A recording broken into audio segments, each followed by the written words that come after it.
AB on the track, yeah.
AB on the track, yeah.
AB on the track, yeah.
AB on the track, yeah.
Yo, everybody, what's good? I know it's been a minute.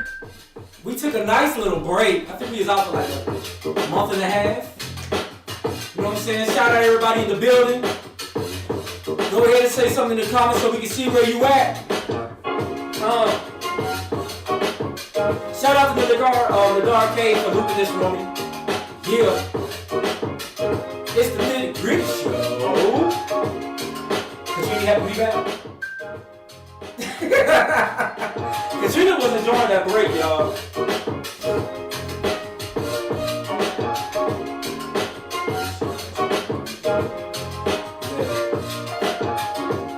Hit us up in the comments so I can see you out there. I see we got plenty of people viewing. I want to know where y'all at. You joining us on YouTube? You joining us on Facebook? IG was good. Oh shoot, IG almost left y'all. Britt, got the DMV in the building. Paul, we got the DMV in the building. Shout out to Tennessee. Shout out to Texas. Shout out to St. Louis. We see y'all.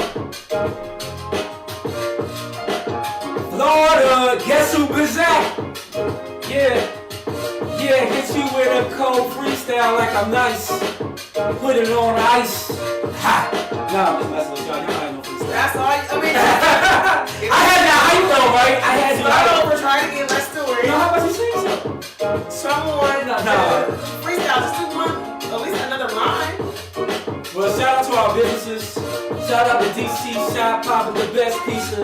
Shout out to Lachelle Lashes, get your face made up. Shout out to Out of Control Bullies, get a dog. Holla at my brother's son, they got the raw. Holla at 4 Wellness to get healthy. Shout out Coalition Property Group, all the brothers trying to get the real estate money. Everybody's trying to get paid. I see you. Morning Java Coffee, One Bite, Lewis Food Grill, 8th Knots. Everybody watching right now, we love you. Thanks for supporting us throughout the years. 22 is going to be the best. Let's go. I tried. She forced me to. You know what I'm saying? Alright, let me turn the music down. But what's up, everybody? Happy to be back. Happy to be back. Happy that you guys are here with us. You know, I know it's been a long time. We should have left you with a dope beat to step to. Step to, step to step to. Clarksville, Tennessee, the building. I see you, Asian Harold. Mamie, Herman, I see you. What's up? So look, we got a lot of ground to cover because we've been going for a while. So we're just going to kind of catch up. I think the last episode we were talking about Cal Rittenhouse and what that meant to America. Unfortunately, we see much hasn't changed in our world. But, you know, we're going to keep it going. Definitely, let me shout out some of my businesses again as well. Shout out to all of our sponsors from last year. Shout out to the DC Shop Pie, Grant Thompson and team. Shout out to Lachelle Lasses, Tiffany Smith. Shout out to Out of Control Bullies, Richard and Nathaniel Altar. We love y'all. Shout out to 4 Wellness, Jonine. I know you were spitting to Divas today. Oh, Elisa, we see you. Nice to have you back. Yes. Let's see. We got 2 agents or 3, right? No, we got 3 agents right We now. got 3 agents. Yeah. Yo, we gotta shut that So out. if you need a house, it We ain't got no excuse. 3 agents. We got 3 amazing agents right So now. Brent is a realtor in Maryland. I think they're all 3 of them, but no, and Elisa is DC, Virginia, and Maryland. Yeah. And then we got Tiffany with Maryland. So Yeah. that's what's up. Shout out to Ford Wellness as well, Jonine. Definitely gonna be probably doing a show with her really soon to talk about health, help everybody get healthy for the new year. We know everybody's gonna want a summer body. And matter of fact, speaking of people getting healthy, shout out to Paul Thompson. I see you in the gym, sir. I see you getting right. Yes. Yeah, looking good, looking real good, man.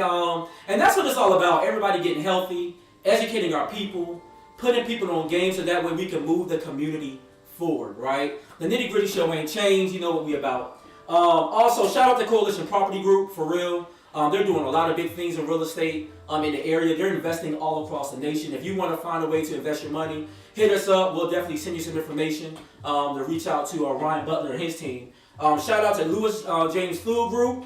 Some of the best food in the area, right along with Paul Thompson with Church Road Smokehouse. So we definitely got some food on here. Shout out to One Bite, to Cecily, doing big things there. Also, More Than Java Coffee, my man Big Ron. Go out there to Laurel if you ever want to have a really good brunch spot, great sandwiches. Oh man, they're amazing. I thought I took you there already, but maybe not. So we'll be going back there again. And then 8th Notch if you're in LA. Shout out to my man J.R. Thompson, amazing chef out there, definitely doing his thing. So we got a lot of sponsors, and we want to increase that list this year. So anybody that has a business, anybody who wants to throw out some recognition, let us know. We will take care of you. Katrina, any updates for the people? I just put you on the spot. I don't know what I'm supposed to be updated. Anything. We've been gone for like two and a half months. No, I don't have an update. Well, and then also, you don't have people out here thinking I'm pregnant or something with that update. Oh. And I am not yet. Not yet. You know what I'm saying? Not yet, y'all. Bomb drop for that. Also, shout out to everyone. The holidays. I'm hoping that we're wrapping up the COVID season. In DC, they had a vaccination card mandate. They actually just lifted it. About a week ago, right? Yeah. I was actually on the news talking about that. He was. I'm gonna have to he got interviewed. Yeah, I did get interviewed on that. So that means Mama Denise and Papa Herman, you're free to come, and you don't even need a vaccination card, so it works. Yeah. Paul said, my man said, not yet. Yeah, I mean, hey, you know, we married, you know what I'm saying? If it comes, it comes. We're not rushing, you know. We're not necessarily like, it has to be, you know, we trying to travel and do things. Yeah, we still trying to enjoy this year, too, like, you know. Keep it so, young and fresh and spicy, you know. Yeah, so, you know, we'll see. When it comes, it comes. We'll have a third co-host, you know what I'm saying? So we got that going on. Also, I know the COVID, once again, going back to COVID, shout out to Mama Jen. Yes. She was in the hospital. Our holidays were actually kind of rough. They were. I didn't even have a birthday. Like, I literally like, I didn't have a birthday. Because my mama was in the hospital. She had COVID pneumonia. But thank God, she is here, alive and well. She is home. She is down to 1 liter of oxygen. It is certainly a testimony. And I can say for the entire family that our prayer life was renewed, because I can tell you that at the rate she was going, once we put it out to the universe and we tapped into all of the praying saints to say, hey, pray for Mama Jen, immediately I start seeing a change in her body. So we know that prayer does the work, right? You may not be a person of faith and belief, but I do believe that whenever you speak something and you manifest something and that energy is put out there, I do believe that it has the power to heal. So I am grateful that in 2022, Mama Jen is still here. So Mama Jen, when you see this, I love you, and I'm really grateful that you're still here. Yeah, man, it's such a blessing. And then, you know, shout out to you know, everyone. I hope folks did get a chance to at least enjoy your holidays. I'm hoping that we're getting through this COVID thing. You know, get vaccinated, wear your mask, do what you got to do to be safe, so we can get through this. A lot of festivals are finally coming back. Broccoli City Fest is going to be here in DC. I believe Wale and them are going to be headlining at that. I see that Made in America might be coming back. We just had CIAA here in Baltimore. Actually, that's going on this weekend, like literally as we speak, those tournaments. So shout out to Cleveland for the All-Star weekend. Yep, Cleveland had the All-Star weekend. If you guys do not know, Katrina Katniss is from Cleveland. All right, so that was pretty big. It's a shame we didn't just drive down there, but we had a lot going on. We've had a lot of personal transitions going on in our lives, but it's all good things. God has definitely been a blessing. So you guys may have noticed that we don't have the old banner up. We are replacing it with something even better. No, that's not necessarily true. Well, okay, maybe not. Because the banner will still be like our step and repeat when we do like events and stuff. But we just decided to do a refresh of branding, and so it's coming. Yeah, and some of you, if you've been following us, you've seen a sneak peek of what that's going to look like. So hopefully, that will be done and ready for me to hang here pretty soon. So we're excited about that. So some really cool updates. We'll definitely be bringing out more content. Obviously, we'll be bringing back the soapbox, of course. So you'll see some of your favorites there from Simone, probably Steve and Sven. Shout out to Sven. So Sven, who's a regular on the show, he actually started a podcast with 3 of his friends. So check that out. It's called Beer Plans Podcast. Pretty dope, hilarious. If you want to kick back and have some intelligent conversation, but at the same time laugh, check those guys out. They're doing some pretty dope stuff over there. So let's talk about this Ukraine.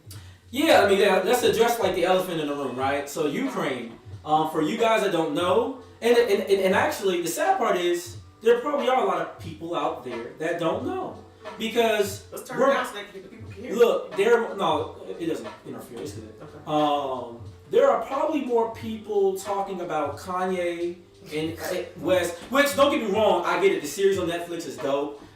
We got people probably more worried about what's going on between him and Kim. We got people more worried about what's going on with Sierra, worried about what this celebrity is doing, that celebrity is doing. Meanwhile, the most important thing going on in the world right now, arguably, is the situation in Ukraine. Why is that important? Ukraine has been an independent state now for 30 years? A little over 30 years? And it's the second largest country in Europe. Second largest country in Europe. And it used to be part of the USSR, right? The Soviet Union.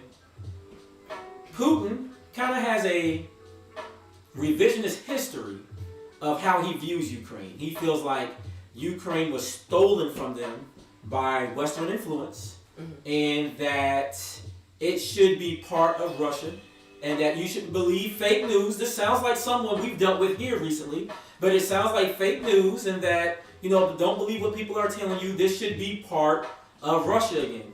And despite sanctions and all of that, we now know that he's entered into Ukraine. We know the situation out there is dire. Shout out to the Ukrainian president, actually out there on the front lines. He's dropping videos like the rappers do here in the States, saying like, hey, we out here, we outside, come see me. He's gonna mess around and get his whole family killed acting like that. I fear for him, but the elephant in the room is, as of the past 48 hours, I have seen a lot of black politicians and social activists posting videos of black people being denied. So these are Africans who either live in Ukraine, migrated to Ukraine, maybe they're going to school there. And so what they're saying is now Ukrainians first. So when it comes to shelters, buses, getting to the airport, they are saying Ukrainians first. There are actual videos of them pushing black people off trains and grabbing them from buses and stations and telling them that because they're black, and it's not just blacks, from what I'm hearing in the news, what I'm reading, and if you guys tell me I'm wrong, that it's anybody of color. So whether you're Middle Eastern, Asian, Latino, black, in their mind they feel like Ukrainians first and then the rest of y'all. And so for me, it just shows you that, they're asking the U.S. to come to their aid, and as a black person, I am conflicted. I know that's not all Ukrainians, right? So I know that my heart still goes out, because how terrifying it must be to hear bombs dropping in your backyard, and you don't know that bomb is going to blow your house up. You don't know if you're going to see your loved ones again. You don't know if you're going to be called to war. That is definitely a travesty.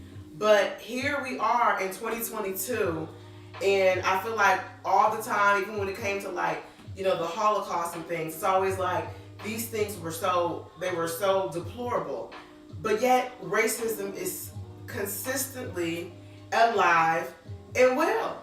Yeah. And I just don't understand. Yeah, and it's one of those things. I just don't understand. And recently, at a previous company of mine, I had the chance to speak on Black History Month. And one of the things that came up was talking about the importance of Black people in America and how our experience isn't just Black history, it's American history, right? Yeah. You don't have a pacemaker, you don't have a traffic light, you don't even have straightening formulas, you don't have ironing boards, and you don't have light bulbs, right? Thanks to inventors like Lewis Latimer and Benjamin Banneker, right? American life as we know it would not be the same without their input, without their influence, without their contributions. Even the first person to die for this country, Crispus Attucks, a Black man, during the Revolutionary War. And what we see is not just in America, but we see how racism stalls the progress of any effort, whether it's a corporation or a country, any kind of municipality, movement, you name it. You need the input of all those interested. So when you automatically say in Ukraine, and it's funny how us as Americans, because even some white members of society would see that and be like, oh wow, that's so horrible. But it's going on right here in the United States. But how do we know that these Ukrainians, who's to say that all Ukrainians automatically are white? Right? But that's what I'm saying. You could be born there and be Black. Exactly. Or you could be born there and look Middle Eastern or look Asian. A lot of people don't realize that there's a lot of native Russians that look Asian in feature. Right? A lot of people don't even realize that in Russia, one of the largest faiths practiced in the area is Islam. But that's not what you see perpetrated across the news, so you wouldn't assume that's the case. So what happens is, when media only shows one fraction of light that represents a whole spectrum of people, it allows you to make assumptions that are not accurate. There's a lot of people probably, their view of the U.S. is, oh yeah, there's nothing but white people there. But we know that's not true. If you come here, we're a varied people with all these mixtures of cultures. You know, when you think of American food, everything is borrowed from another civilization, right? You know, when you start thinking about like, you like spaghetti, well that's not native to America. We might put our own fattening spin on it, but it's not native to us. Taco Tuesday is like an American tradition, right? But at the same time, we know that's borrowed from our Latin brothers and sisters. So when you look at the makeup of any society these days, how can you pinpoint it to just one archetype or look within individuals? So when we talk about the fight going on here in America, we now realize this is something that's going on worldwide, and we do need to address it. And we need to find equity and equality in all these things. And I remember a question that was posed on this panel that I was on was, how can corporate America do better by Black people? And I think this is also appropriate to when you're looking at a municipality or a country as well. And I think part of that is exposure, right? Exposing all the pieces of your society and appreciating all of it. It definitely hurt my feelings to see those images and those videos of those Ukrainians getting pulled off buses. Folks who are probably healthy contributors to the Ukrainian experience, and now in a case of need or anxiety, they're being turned away. Shout out Ian. I think that's Ian. Oh yeah, shout out Ian. I see you Cleveland in the building.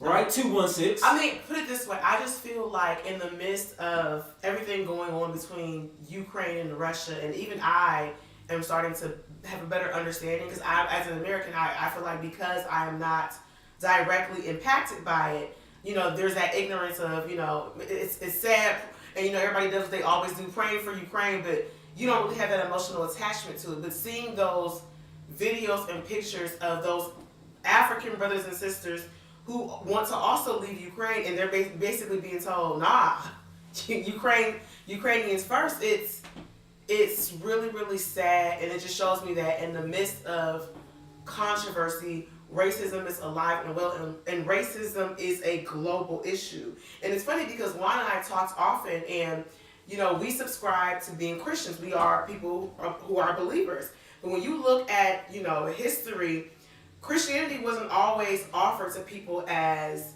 a religion to be peaceful or to change your life. Or to bring oneself closer to God. To God, right? Christianity historically, when you look at certain people, was used to divide, conquer, and rule. It was used as a tool of power.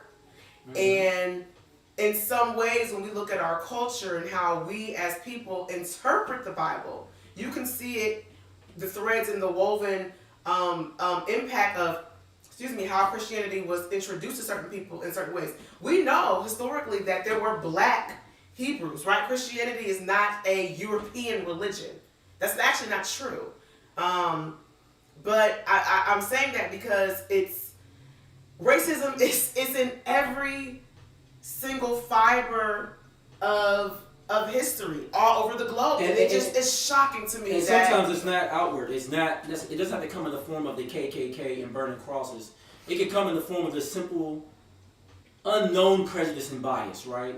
The clenching of your purse when somebody walks by you, the assuming all black people are the same. It can be very subtle. So I gotta ask a question to the group, because this is an interactive audience, right? I gotta ask you guys, when it comes to this situation going in Ukraine, how do you guys feel about it? And then keep in mind, we talk about one aspect of it, but let's just talk about the other aspects of it going on from a worldwide view. What could be, I hope it doesn't happen, but World War III, yeah, right? We know that when you look at NATO and some of the interests there, that becomes an interest. So then you talk about America trying to send aid. At one point, the U.S. was trying to get the Ukrainian president and his family out. He was like, no, I'm gonna stay here. But if my country goes down, I go down with it, and that's very honorable. Then when you think about Russia and recent conversations they've had with China, right? February 4th they met, and they had a convention in Beijing, and they spoke about how they feel an alliance, and then I think it was February 8th or 9th, they put out an actual addendum or notice to the world about how they feel about the world, how they feel about democracy, how they feel about certain countries imposing their will on what those countries think is democracy. Specifically, them calling out Australia. Okay. They called out the United Kingdom, and they called out the United States, right? They tried to criticize them about nuclear disarmament, saying, you tell everyone else the nuclear disarm, but then you guys are still building your arsenals, right? So there's this thing where they're saying that the world needs new leadership, and that they feel the current leadership of the world is based in the U.S. and Western powers. They want to shift that to China and Russia. And I know a lot of people think, well, that's way going over there. How does it affect me? That's how a lot of people looked at World War I and World War II. But we live in a very small world now. The world is so much smaller than then. We've seen gas go up to almost $4 now. We see that supply chain is down. Don't be in a new house or in a new apartment trying to order furniture. You're going to wait months. There are people waiting 5-6 months for furniture to come in because so much of our trade is now international, right? So when the price of fuel goes up, when the price of materials are going up because of blockades, stockades, export and import taxes going up as countries first fight economically before they actually pull guns and weapons, right? It becomes a very interesting thing. Oh, we're missing a couple comments. Yeah, scroll back down. Yeah. Oh yeah. So shout out to Chris. Go back. I think. Yeah, okay. All right. Okay. Yeah. So shout out to our audience here, and I got some comments. Let me read some of them. Some shout out to Ian. He said, not only is it tragic or horrific, it sets a dangerous precedent for other superpowers. Shows of aggression tend to escalate. And that's true. I like that. Amazing point. Yeah. Shout out to Chris. We love the McKinneys. I'm gonna drop a bomb for them. I know y'all can't hear it on IT, but everybody else heard it. Chris said World War III is here in a few weeks. I expect things to be more volatile. Oh God. Unfortunately, I hate to say it, brother, but you're probably right. Ian came in there. He said, like the Avengers, laugh out loud. He said, Vision said their very existence invited a higher form of war. That's a real thing. That's true. And then Chris coming back in and said war could be for the first time happening here. Because you got to think about it. We've always had war elsewhere. And what's scary, and I think this is why you need multiple perspectives, right?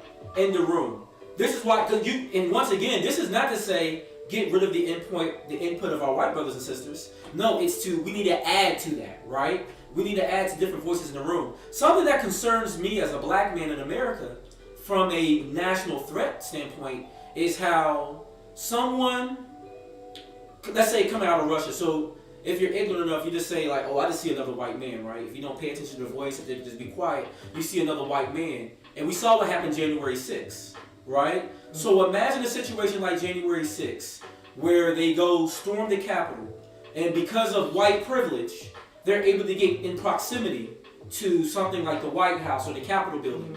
But whole time can be some external military disguised as far-right conservatives that want to put themselves in place to do serious harm to our elected officials. And I don't care if that elected official is someone you like or don't like.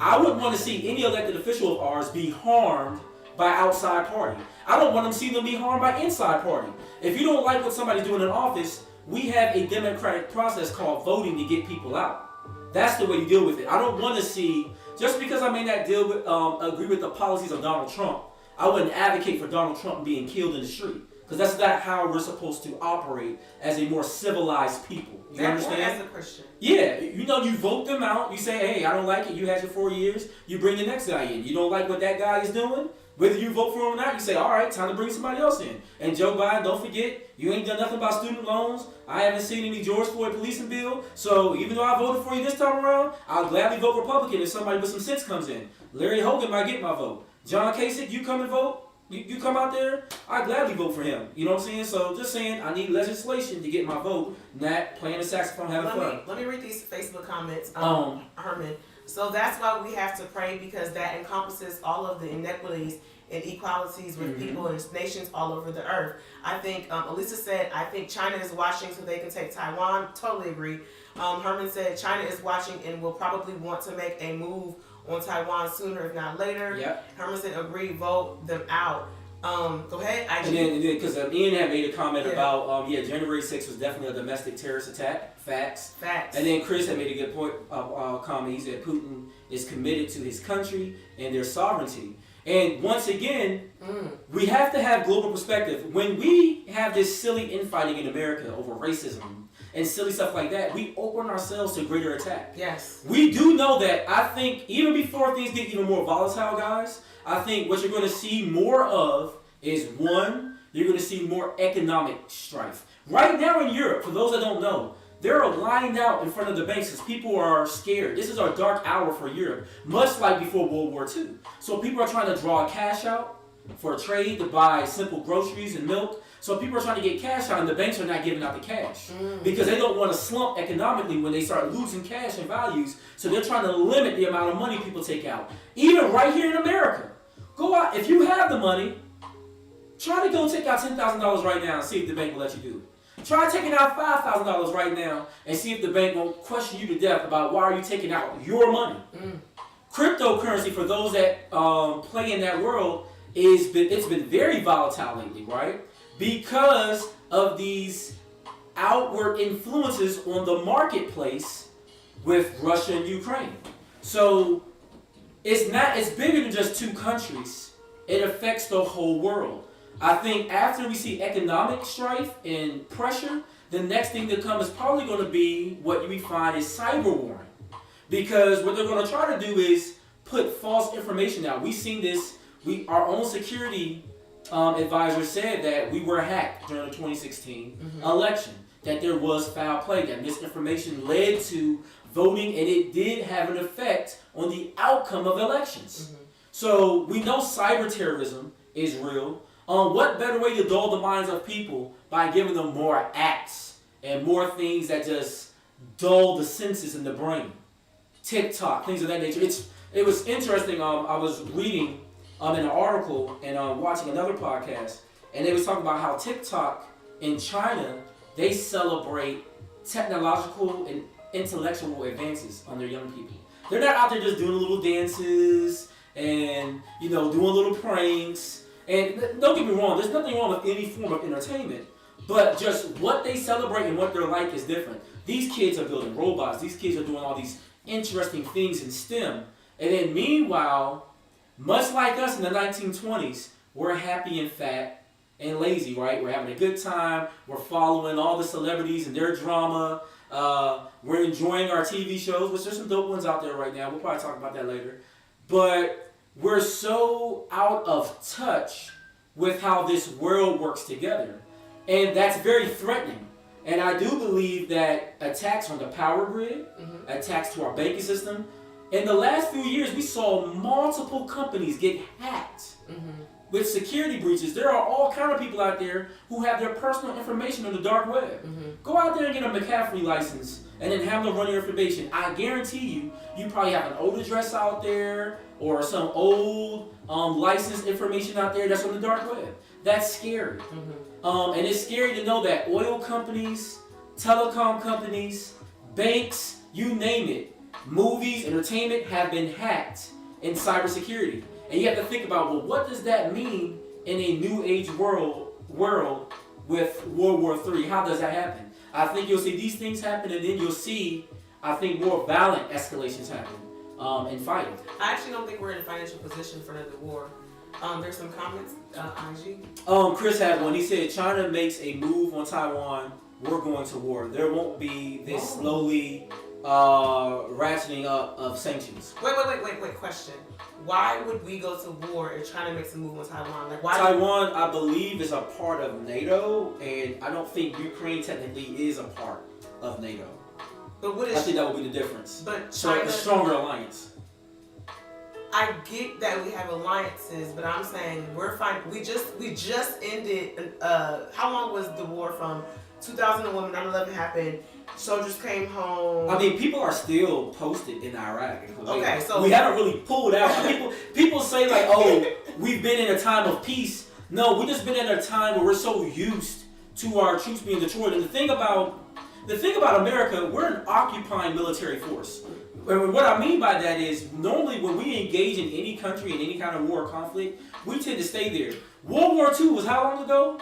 We have Ramstein, that's still in Germany. That's an Air Force base. We still have Longstool. I think they closed down one of them. But we still have like 2 or 3 active military bases right now in Germany. All because of World War II, right? We've been in Kuwait forever. We're still in Iraq. Joint Base Balad and some of those places. They're still there. We're still in Korea from the Korean War. That was back in the 50s, guys. We're still in Seoul. We're still near the demilitarized zone and all those areas. We're still in Japan. After dropping 2 horrific bombs on the country, we're still in Japan. Every place we've ever had conflict, we always stay and occupy. That's what America does. And part of the reason why we do it is because of economic advances and also our ability to push our form of democracy and agenda. I mean, it's just the politics of the world. You don't have to agree with it or disagree with it. This is just how things work on that global scale. And a lot of other countries do it. That's why we have embassy programs and ambassadors, right? It's so that we can push economic trade for a country with another country to extend the olive branch of how we communicate and work together and to have influence at times like this. So, but my thing is, we're not in a... Okay, put it this way, guys. Call me a conspiracy theorist. Tiff, I see you. Call me a conspiracy theorist. You don't think it's strange that for the longest time people said that Russia and China were in cahoots with each other? 2019, we heard about the pandemic. Now all of a sudden, Russia's making a move on Ukraine. We all believe that China's going to make a move on Taiwan. I believe this was a intentional plot to kind of rule America out. And I think that they were playing chess and we weren't even on the board. We haven't been able to see 3 moves ahead.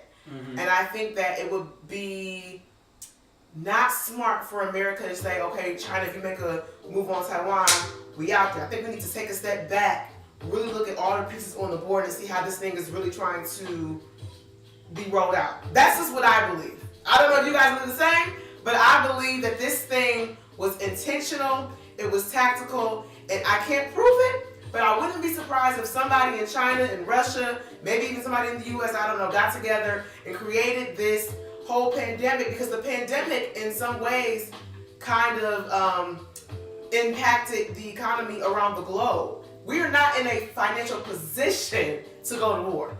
We really aren't. We have not recovered from the pandemic.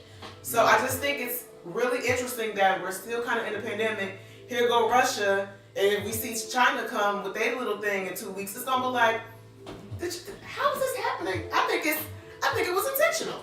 It makes you wonder. You know, I don't have anything to prove otherwise in that conversation. I mean, but it does make you wonder. It's and my I own think theory. it's a little critical thinking. Elisa, she made a good point. She said we always have money for war. Literally, look, she's not lying, right? I want to say it's somewhere between, on average, 51 to 54% of our budget is always national spending is on defense, right? So we start thinking about advancement in weaponry. We start looking at arming our military, paying for our military, benefits that come around that, military bases, all of that, right? The medical defense, military health, like a lot of money out there. Have we even thought to the fact that the National Guard is currently still deployed to several hospitals across the U.S.? Yeah. So if we were to go to war and they pull them out, the hospitals, they've lost so many nurses and physicians. So people who are sick, what are they going to do? It is interesting to me how the COVID news has drastically gone down in the last few months. We don't see as much COVID talk. I think maybe we're getting near the end. Who really knows? Because the media picks and chooses what it wants to make priority. But I do find it interesting that not a lot of COVID talk going on right now. What did he say? He said, I think COVID was intentional. I absolutely think so. It was sprayed in the lab. I think so. Nicole made a good point too. She said, I believe it is a game. Pay attention to the right hand while the left hand is doing something else. We see that all the time in mass politics. Herman had mentioned that earlier, politics of war and occupation.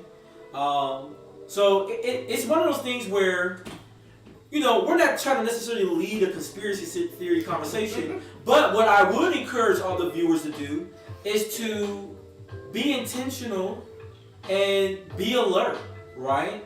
I get it. I love the new shows around. Bel Air's dope. Snowfall's back on.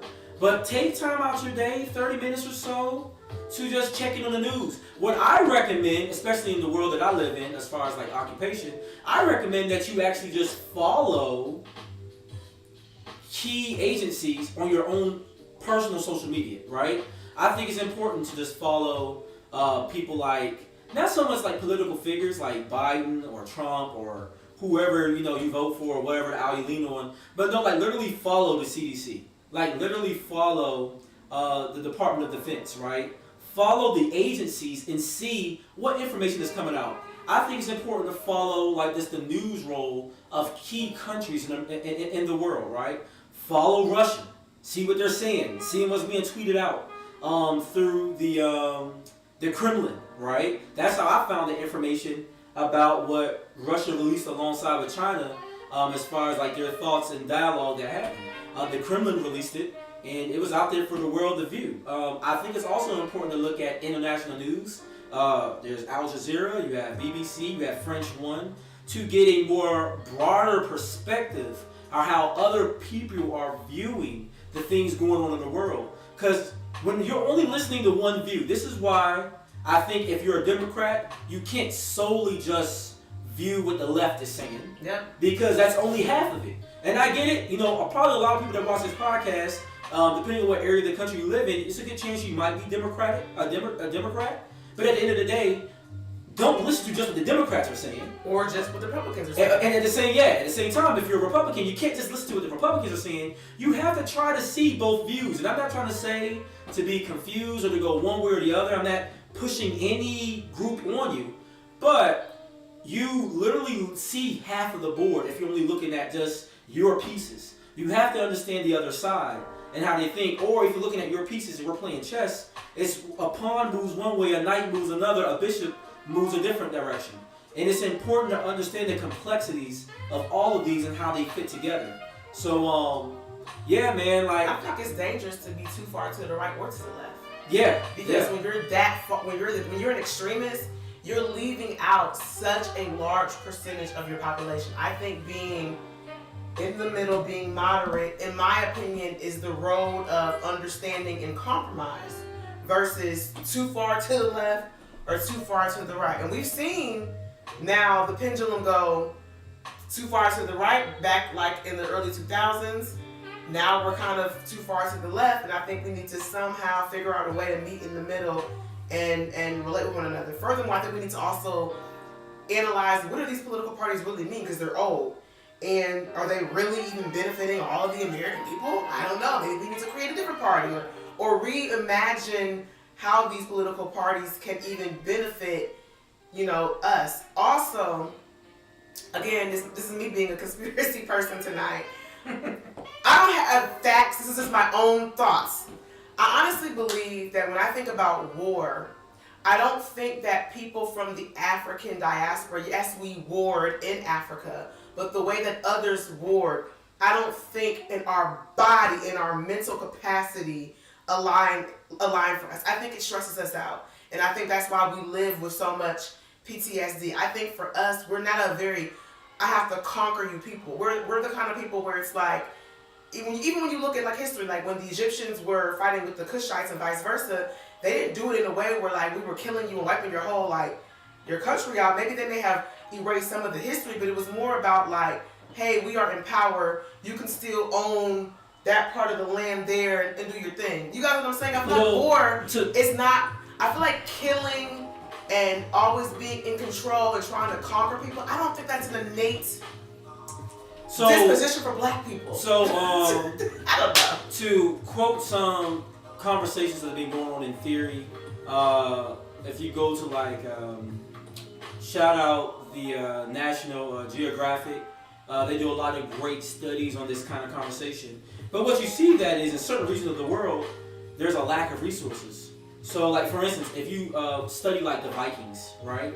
These were people that had to war and go out because there were a lack of resources in their own native land, right? The land is rough, it's tough, the rivers are long, right? So you start looking at like Norway and Sweden, right? In those areas, they had to go raid into England, right? To get resources. They had to go raid further into the west to get resources from other people because their area lacked. What we have seen historically is that in areas with warmer climates, areas that are more so abundant with fruit and vegetation, we don't see the same amount of warring and strife and competition because the land is bountiful and plenty for all those to enjoy it. We know that a lot of times when people do go to war and when they do fight, the whole point of wanting more power is to have more acquisition of resources. The reason why so many people, it's funny, you don't really hear a lot about Africans going out into the world. I mean, obviously you have the Moors, but when you do see them going out, historically when you do research, you see them more so going out educating and teaching, right? More so bringing knowledge to people. But not going out to find more resources because Africa has always had plenty. But you do see a lot of people going into Africa to take resources out, right? Because Africa is the most plentiful place in the world, probably next to South America when it comes to resources and minerals. You know, we look at diamonds, gold, copper, nickel. A lot of that is mined out of Africa. And to this day, still being mined out of Africa, right? Because Africa is fruitful and just so resourceful of a location that people go into it all the time. So there's been actual studies and conversations on National Geographic. Shout out to Dr. Rashawn Ray, who is a Brookings Institute fellow. He's spoken on this subject quite a few times actually on various podcasts and publications. So there's actual information and dialogue from those way smarter than us commenting and actually researching this very subject. So it's one worth looking into. And you know, with the Nitty Gritty Show, we'll be bringing more of these professionals in and having this conversation because I think it's really important. I do want to ask two questions because we're going into the final day of Black History Month, right? And we were gone all month, so that's why I wanted to come back before the month was out. I gotta ask everybody two questions. So first one is, what did you celebrate or what did you do during Black History Month to celebrate Black History Month? I'm curious to know what you guys did, how you contributed, how you furthered the legacy. I want to get some comments on Black History Month and what some of you guys did. I'll share, and then Katrina, you can share. Okay. I did get a chance to participate once again in a panel at my employer, or technically previous employer, But I got a chance to participate in a panel there where we talked about the importance of Black History Month, the importance of spreading those contributions, understanding the history, what Carter G. Woodson set out to do. I gotta throw this one out there. Most people know the story now, but just in case you don't know, Carter G. Woodson, and I actually posted this in the Nitty Gritty Show. It was an old clip from back in like 2019, or maybe even 2018. But Carter G. Woodson started National Negro Week actually back in 1926 because he wanted to commemorate the birthdays of Frederick Douglass and also President Lincoln. Right? He thought it was important to just highlight the contributions of African Americans in American society. So he started National Negro Week, and that's what it was clear up until the 70s. And then in 1970, shout out to Ohio, Kent State University, they actually celebrated for 2 months Black History Month or Black History Months. So they actually went from the 1st of January to the end of February. They did this 2 months straight, and then they tailed it back to just a month. I believe it was in 1976. I think it was President Carter, I believe, signed it into being a nationally recognized month in the school system. So instead of just a few school systems outside of like Prince George County, outside of a few counties out in like Charlotte, Atlanta, you started seeing a worldwide focus, or at least a nationwide, let me correct that, focus on Black History Month. And that's great because in Black History Month, you know, you hear about Rosa Parks, you hear about Martin Luther King, you hear about, maybe if you're lucky, you hear about Christmas addicts. If you're lucky, you may hear about Harriet Tubman, right? And then it's always, and the story always starts out, shout out to Dr. Keisha King, who I had a chance to sit on the panel with, but she made the comment because she's an educator about how, you know, unfortunately, Black History Month always starts with slavery, and then it goes through like civil rights. It goes through slavery and, you know, the 13th Amendment, whatever, and then it's, you know, Reconstruction, and then it's the Civil Rights Movement, and then it's like Martin Luther King had a dream, and everything's all good now, right? And we know that's not true, unfortunately. And you start listening to many deaths from Trayvon Martin and George Floyd, and the continuous ones that continue to happen, right?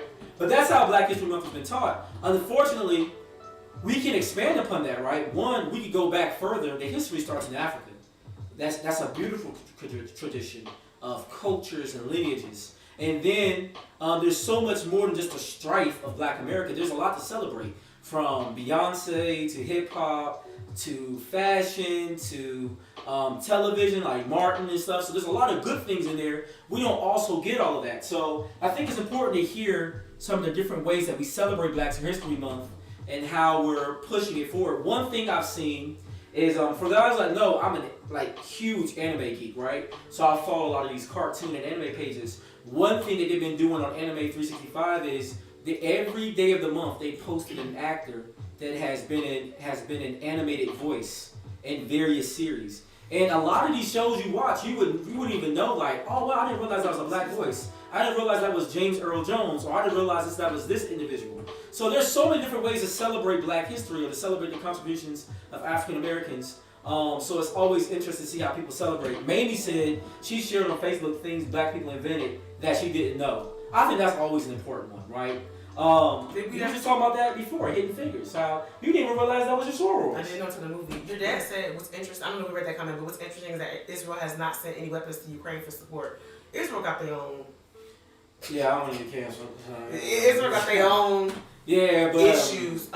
What I did was, I actually didn't do anything that I can say, like, typically I do speak on a panel or I give, but I did support the mini-series called Women of the Movement.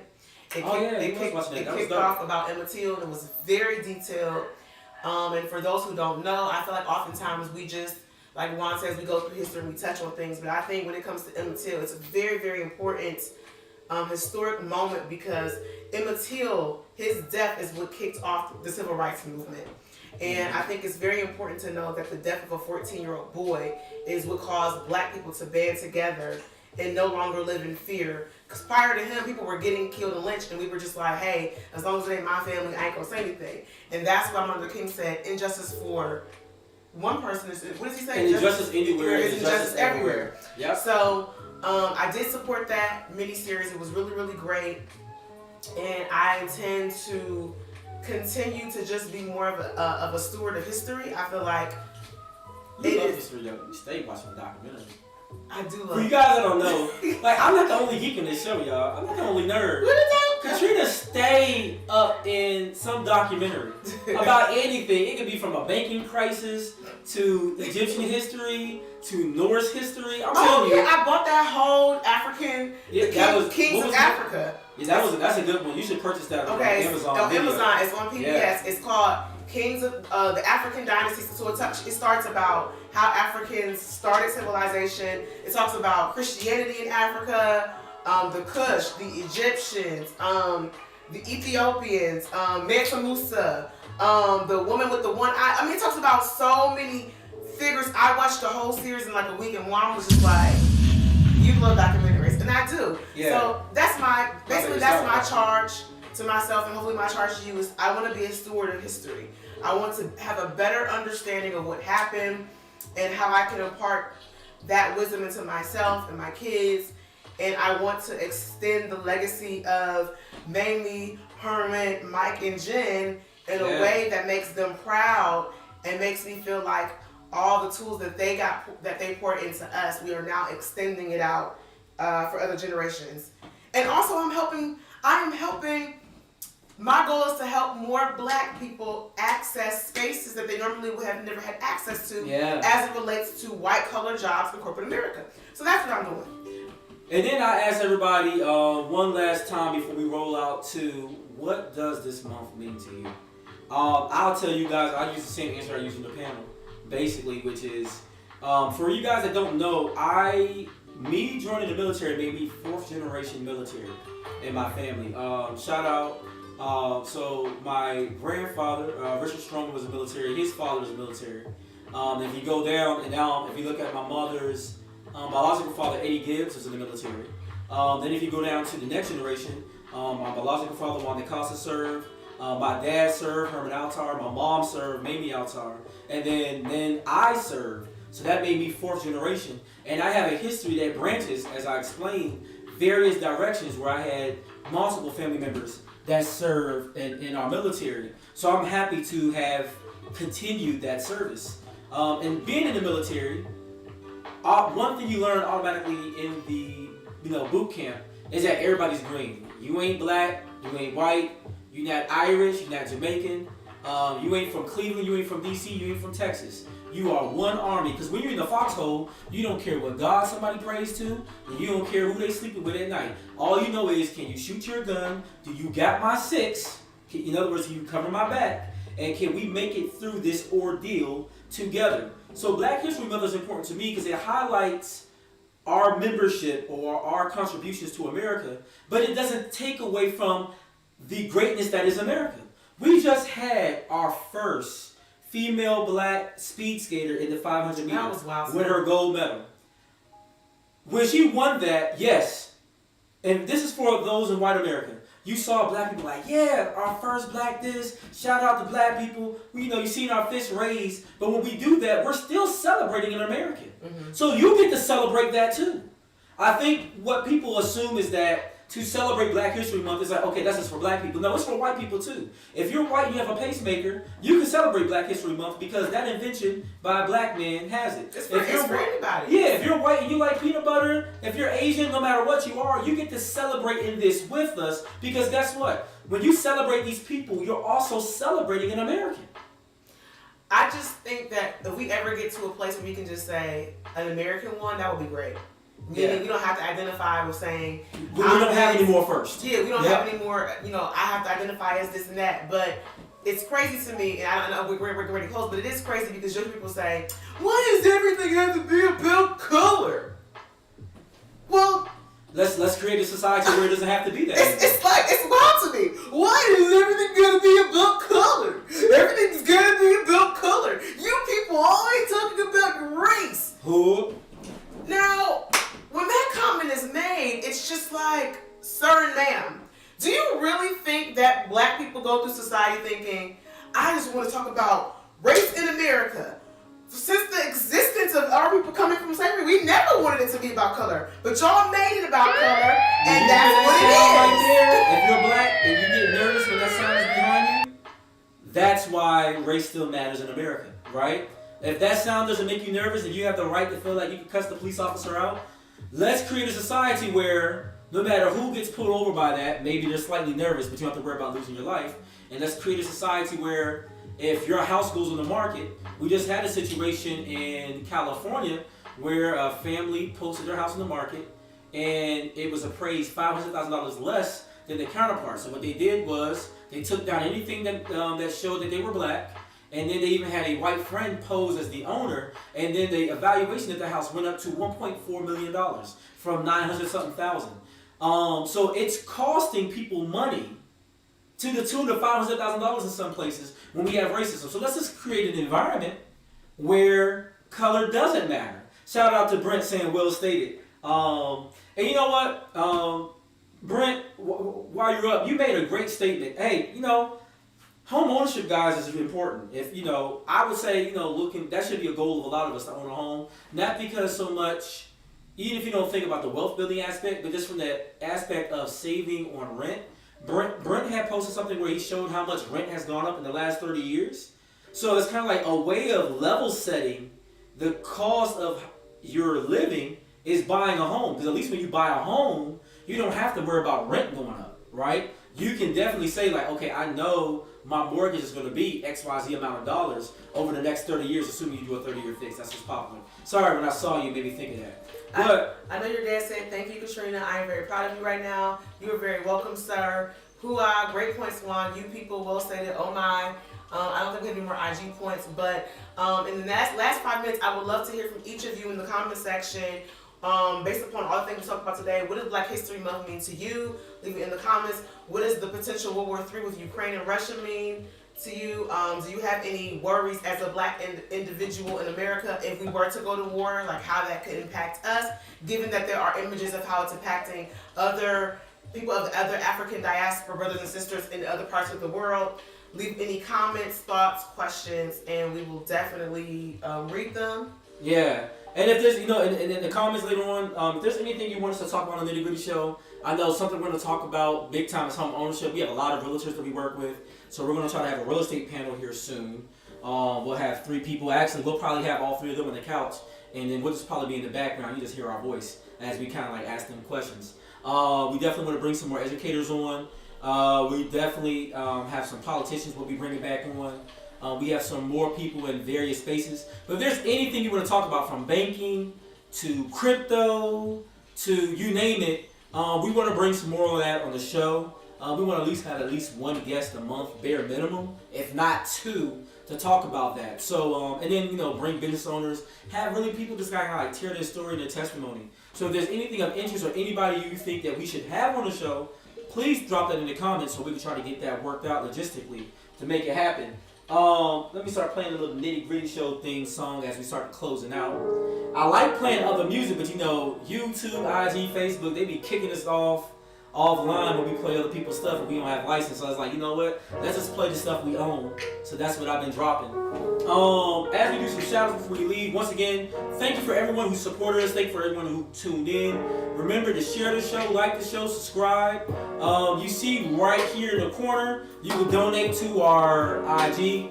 To our Cashapp. Yeah. This allows us to pay for the subscriptions that we have for all the software that we use, to continue to get mics and things of that nature. Unfortunately, earlier today, I forgot to charge my battery, so we're actually using the computer video today versus we normally have our camera. So you guys are normally seeing us in 4K. Today you saw us in 1080p, but it still works. So shout out to everybody who's been supporting us. Shout out to all our business sponsorship. If you want to be a sponsor of the Nitty Gritty Show, if you want us to do like an infomercial to shout you out, we do those services. So link with us. We love highlighting business here. So if you have a business, you have a cool product, you want us to put it up, we definitely want to shout you out. Also, want to shout out some birthdays. There's a lot of birthdays that happen since we was on break. I want to shout out some key ones. Katrina, keep me honest if I miss any. So we missed your birthday. You turned 34. That was not the best of birthdays. Everything we had going on with Mama Jen. But your birthday did pass during that time. Shout out to Mamie Altar, had her birthday. Shout out to my niece Gabrielle, had her birthday. Shout out to my daughter Mira, she turned 16. Her birthday passed January 18th. Let me see, what other birthdays am I missing? I know there's a lot of Capricorns out there, I probably missed some. You got Nyla. Oh yeah, so about to get to February. So Nyla's birthday just passed, she's 8. My birthday just passed actually both of our birthdays passed this week. So Nyla's birthday and my birthday, 22nd and 24th. Juan's birthday's coming, but we'll get that on a future episode because, you know, we back now. So if there's any other birthdays I missed, let me know. I know I forgot some. Shout out to my homegirl Tamara. I know you're watching. Your birthday passed Kenny's during birthday that time. was January 3rd. Oh, shout out to Kenny. Yeah. So, if you want us to do a birthday shout out on the Nitty Gritty Show, especially if you want Katniss to sing for you, let us know. And we'll shout you out. Happy birthday. As far as weddings and anniversaries, you know, we like celebrating love here. Shout out to our homegirl Darisha Bates. She's getting married in Mexico and Cancun next week. So she'll be doing her nuptials with her boo. So shout out to you. Forget. Shout out to homie Rashida Abdullah Hairston.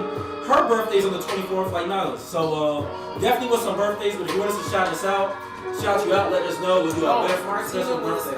February 14th. She was Martina. Okay, yeah. So if we forget, charge it to my head and not my heart. You know, we didn't mean to forget you, but we were gone for 2.5 months, guys. Wow, we were getting things done. So, but we're happy to be back, and we will see you guys next week. Maybe there'll be somebody on the couch with us, hopefully. So, looking forward to that. I hope you guys have a blessed one. Peace and a bottle of hair grease. Yeah. See you later. This is how we're saying.